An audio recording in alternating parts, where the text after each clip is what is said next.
Hello, I'm Paul White, blacksmith of some 50 years, and I've made colonial stuff, mostly knives. And I was very fortunate many years ago to learn how to make a classic knife from old blacksmiths who made knives almost to completion without any grinding whatsoever. So I learned to do that, and I've written a book that shows you how to do that. It's called Forge: Traditional Blacksmithing of the Frontier Knife.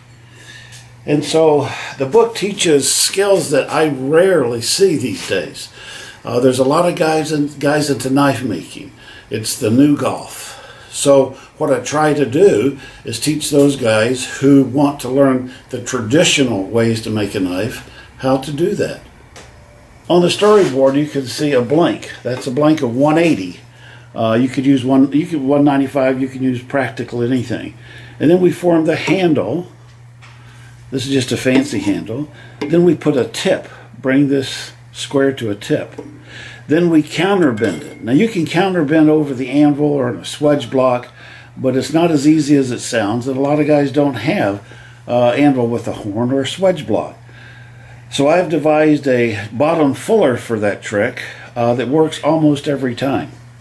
So we counterbend, and then we begin to straighten out that counterbend, and then we straighten it further, we refine it further, and finally we get a blank, and we convert that into a knife.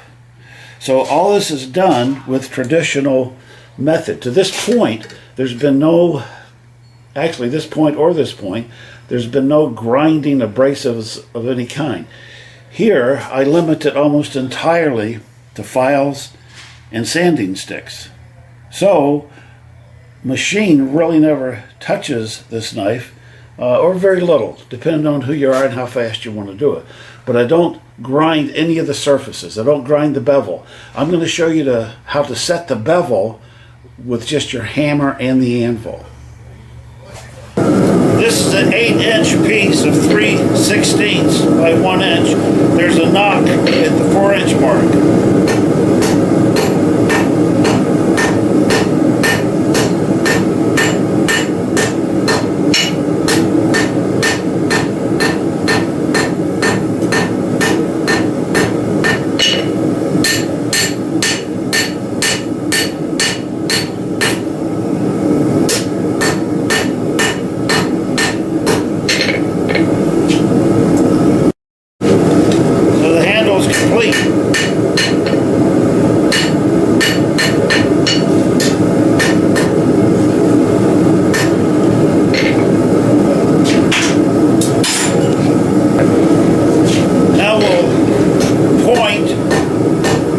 And narrow the tip.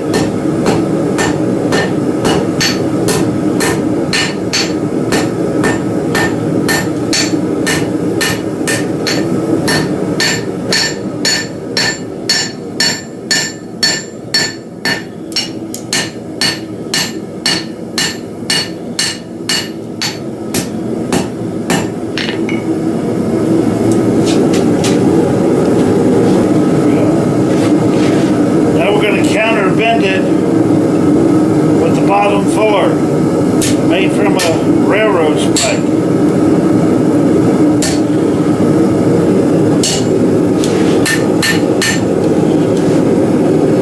It wants to bend the other way, but you be the boss of the steel. Now we can do it here, but again, it's easier said than done. Go back in, get another heat, straighten her out each time.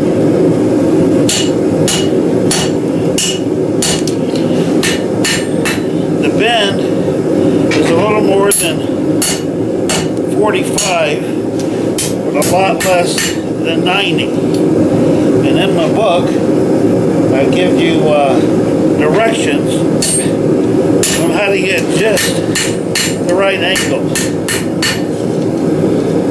That's about where we want it.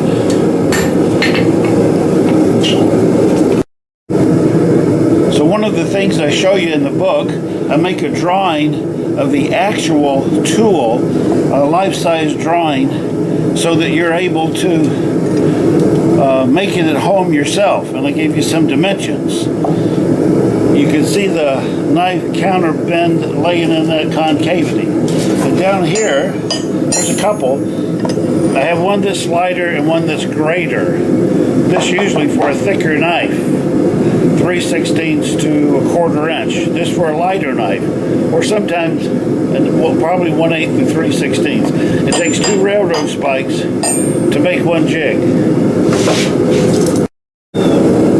Okay, now we're going to do the actual forge beveling.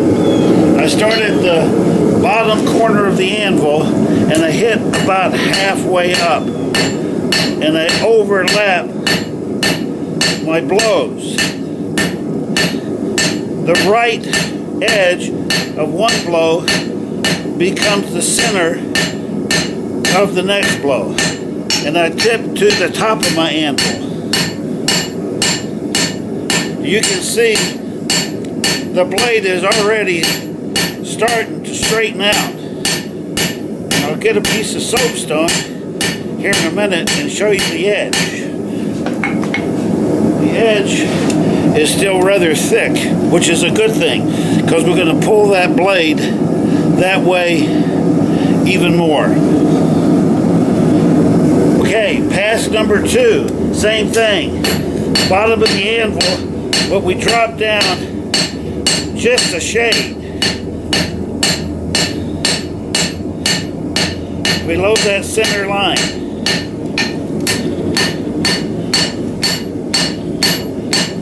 We're starting to lose color, so I stop. Going back in for another heat. Okay, 3rd heat, same thing.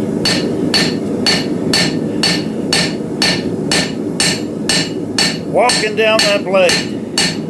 I'm indexing with my left hand, hitting the same spot on the anvil.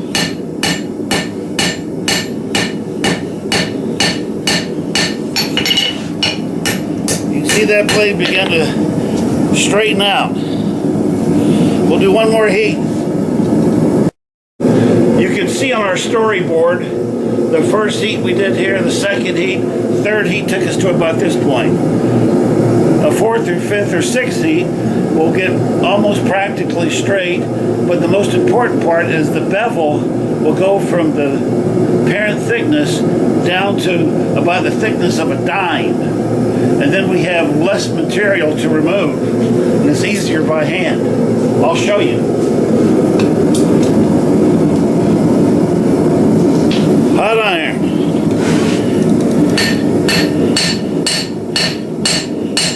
Now we're down to the 1/8 point. We're not to the edge, but the center of the hammer is hitting up about 1/8 of an inch from that edge. This end is a little bit funny, but that's okay. Funny is acceptable. So you can see we're practically straight. Next heat, straight as an arrow. Okay. Here we go. Traveling down. I'll put some extra blows here to bring down the coil. And then I'll just travel along that edge at what I call the 1/16th line. And for you packing fans, this would be a form of packing.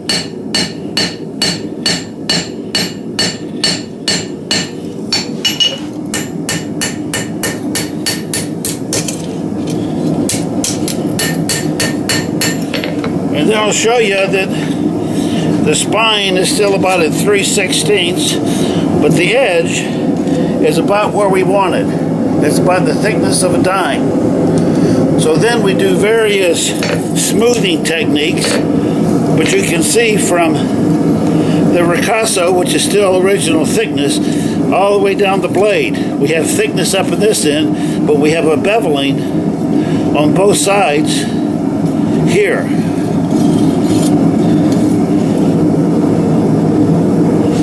So for a frontier knife, or even a hunter or a bowie, your handle would go here, of course, And at a later date, I'll show you a really cool way to do your rivets where you will never ever split the scales, no matter what material that you're using.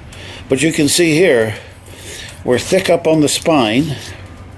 Here, I'll do it so you can see the light shining off. It's darn near a hollow grind, actually what we would call a hollow bevel, a hollow forge on both sides. The edge is about the thickness of a dime, so we can come down this with files and sanding papers. We can shape the point here with a hacksaw and a file.